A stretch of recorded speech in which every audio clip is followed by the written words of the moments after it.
la deuxième option, c'est le profil Kids.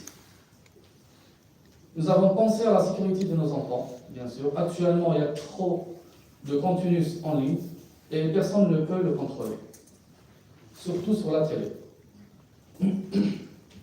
Avec Google TV, on pourra contrôler ce que fait notre enfant. Comment ça? On va créer un profil spécial Kids. Donc, le profil spécial Kids, il a plusieurs options. La première, c'est quoi? Donc, sur le profil Kids, on peut sélectionner déjà les applications que notre enfant peut utiliser. Et sur le profil Kids aussi, on peut mettre en place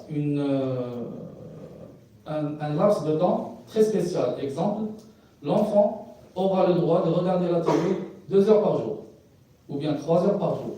On peut même définir l'heure de départ et l'heure de la fin.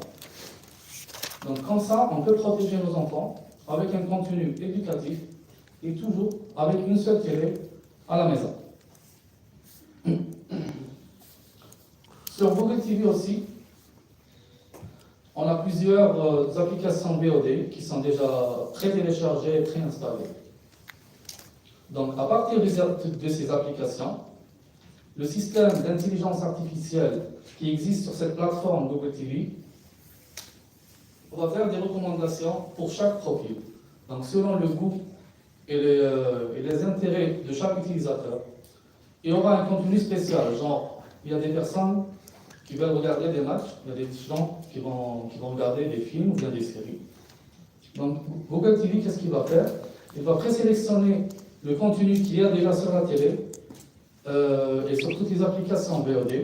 Il va le projeter sur l'écran d'accueil qui sera personnalisé. C'est pour ça que je vous ai dit, que chaque profil, l'espace, il est privé,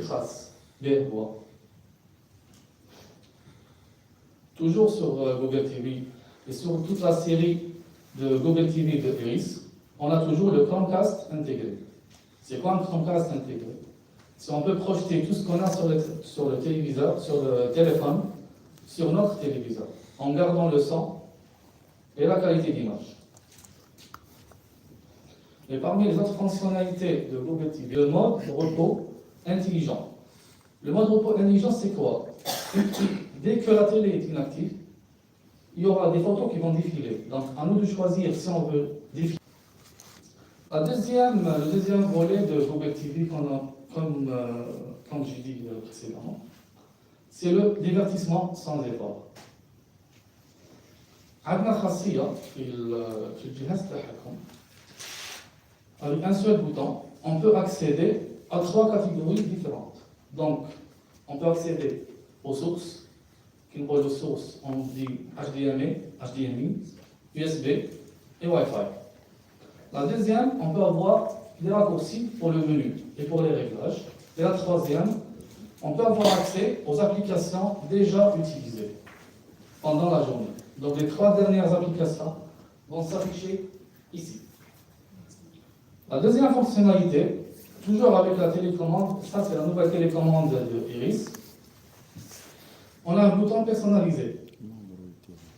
Excusez-moi. Donc tout le monde remarque sur les télécommandes, on a des boutons personnalisés pour les applications VOD, genre Netflix, YouTube et tout. Mais on peut installer d'autres applications. Il y a plein de gens qui utilisent d'autres applications que ça. Mais on ne peut pas accéder à ces applications, sauf si et on clique.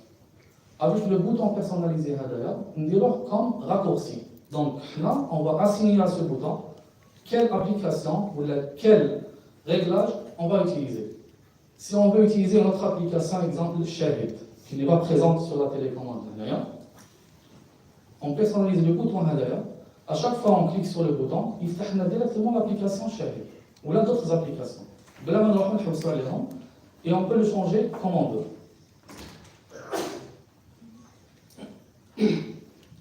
Et ça fait partie des options de notre Google TV et de notre nouvelle télécommande Iris. Mis à part ça, on a plusieurs options et fonctionnalités qui seront disponibles sur nos nouveaux produits, nouveaux téléviseurs. Et on commence par les fonctionnalités les plus